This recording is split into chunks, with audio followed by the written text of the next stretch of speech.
ಬೆಳಗಾಂ ದುರ್ಗಾದೇವಿ ದೇವಸ್ಥಾನದ ಮುಂದೆ ಹೂವು, ಹಣ್ಣು, ಕಾಯಿ ಮಾರುತ್ತಿರುವ ದೃಶ್ಯ.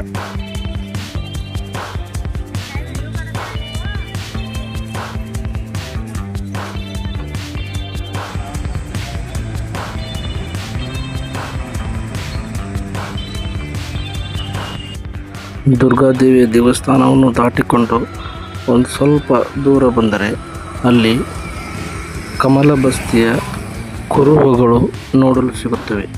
ಐತಿಹಾಸಿಕ ದೃಶ್ಯಗಳಾದ ಕೋಟೆಯ ಆವರಣ, ಕೋಟೆ ಕುಸಿದು ಬಿದ್ದಿರುವ ದೃಶ್ಯ ಇವುಗಳೆಲ್ಲವನ್ನು ನೋಡಬಹುದು.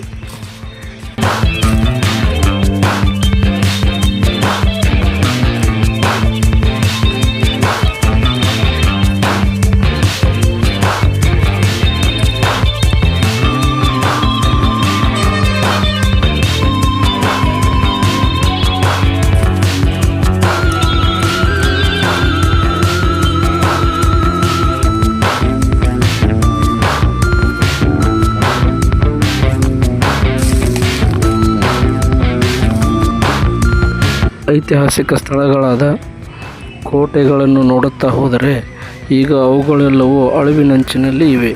ಅವು ಹೇಗೆ ಎಂದರೆ ನೋಡಿ.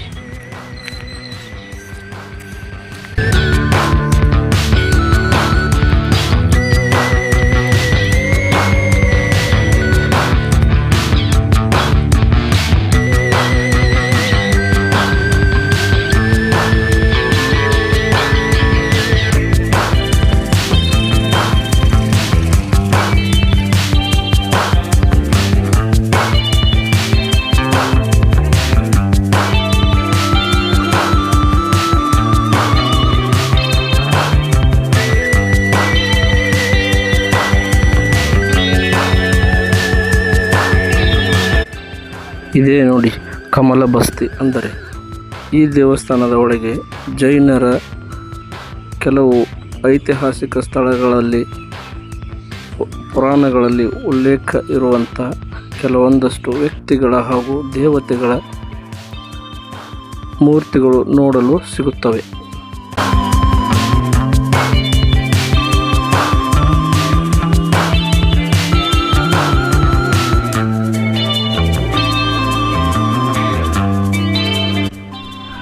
ಈ ದೇವಸ್ಥಾನದಲ್ಲಿ ಈಗಲೂ ಜೈನ ಸಮಾಜದ ಪೂಜೆ ಪುನಸ್ಕಾರಗಳು ಆಗಿನಿಂದ ಈಗಿನವರೆಗೂ ನಡೆಯುತ್ತಾ ಇದೆ.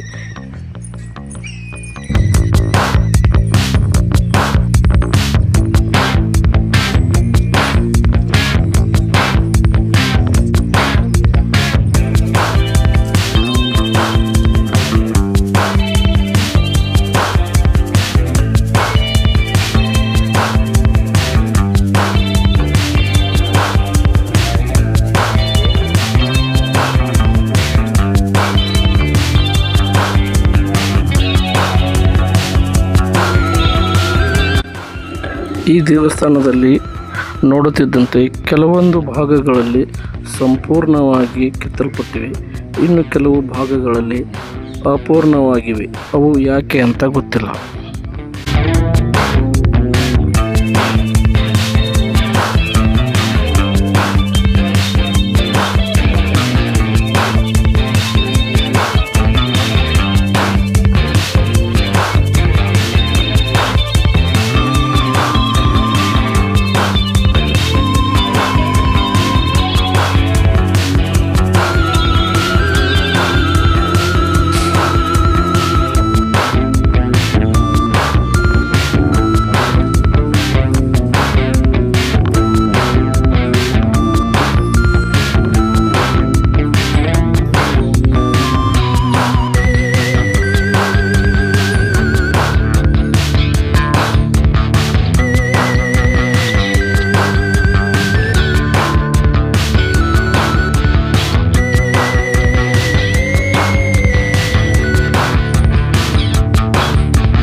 ಇಲ್ಲಿ ಕೆಲವೊಂದಿಷ್ಟು ಕಂಬಗಳನ್ನು ವೀಕ್ಷಿಸುತ್ತಿದ್ದಂತೆ ಅತ್ಯಾಧುನಿಕ ಎಲೆಕ್ಟ್ರಾನಿಕ್ ಉಪಕರಣಗಳಿಂದ ಪಾಲಿಶ್ ಮಾಡಿದಂಥ ಕಂಬಗಳು ಅಂತ ಊಹೆಗೆ ಬರುತ್ತವೆ. ಆದರೆ ಇತಿಹಾಸದಲ್ಲಿ ಹೀಗೆ ಇರುವಂಥ ಎಲೆಕ್ಟ್ರಾನಿಕ್ ಉಪಕರಣಗಳು ಹಾಗೂ ಇರಲೇ ಇಲ್ಲ.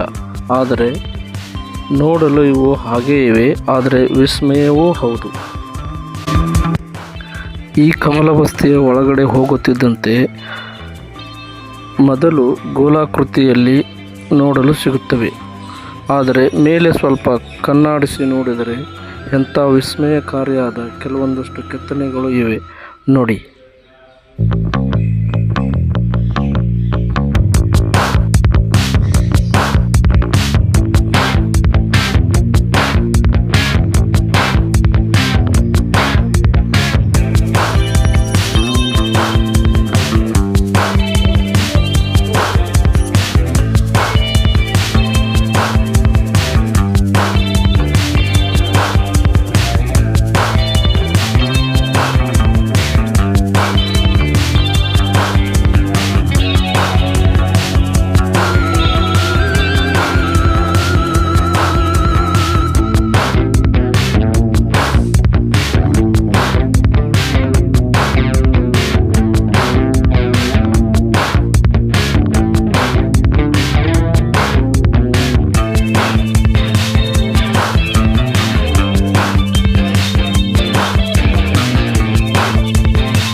ಈ ಕಂಬವನ್ನು ನೋಡುತ್ತಿದ್ದಂತೆ ಅತಿ ಚಿಕ್ಕದಾದ ಕಲ್ಲಿನಲ್ಲಿ ವಿಸ್ಮಯಕಾರಿ ಕೆತ್ತನೆ ಇದೆ.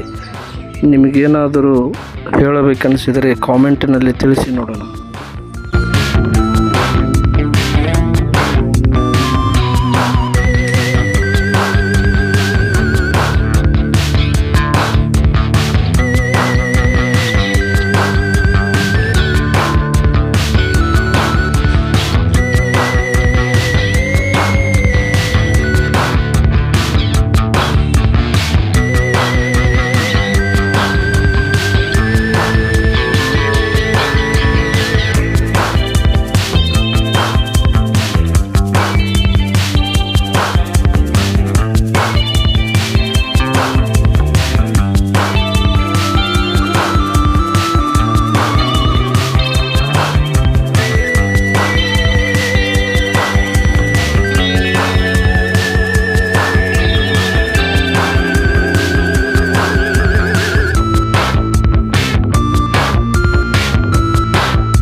ಇಲ್ಲಿ ಸ್ವಲ್ಪ ನೋಡಿದರೆ ಈ ದೇವಸ್ಥಾನಕ್ಕೆ ಸಂಬಂಧಪಟ್ಟಂತೆ ನೀರಿಗಾಗಿ ಬಾವಿಯೂ ಕೂಡ ಇದೆ.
ಈ ಕಮಲ ಬಸ್ತಿಯನ್ನು ನೋಡುತ್ತಿದ್ದಂತೆ ಸಂಪೂರ್ಣವಾಗಿ ಕಲ್ಲಿನಿಂದ ಮಾತ್ರ ನಿರ್ಮಾಣ ಮಾಡಲಾಗಿದೆ.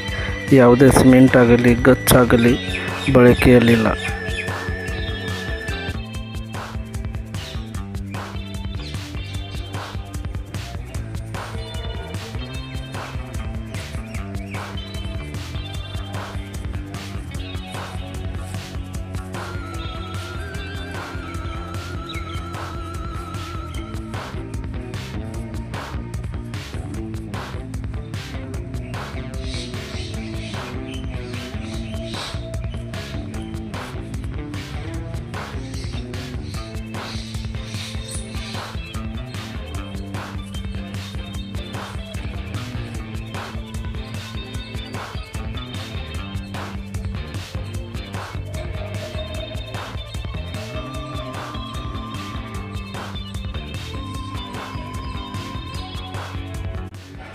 ಬೆಳಗಾವಿ ಕೋಟೆಯಲ್ಲಿರುವ ಕಮಲ ಬಸ್ತಿಗೆ ಈಗಲೂ ಸುಮಾರು ಜನರು ಬಂದು ಪೂಜೆ ಪುನಸ್ಕಾರಗಳನ್ನು ಮಾಡುತ್ತಿದ್ದಾರೆ. ನೀವು ಏನಾದರೂ ಬೆಳಗಾವಿಗೆ ಬಂದರೆ ತಪ್ಪದೆ ಬೆಳಗಾವಿ ಕೋಟೆ ಒಳಗಡೆ ಇರುವ ಕಮಲ ಬಸ್ತಿಗೆ ಒಂದು ಸಲ ವಿಸಿಟ್ ಕೊಡಿ.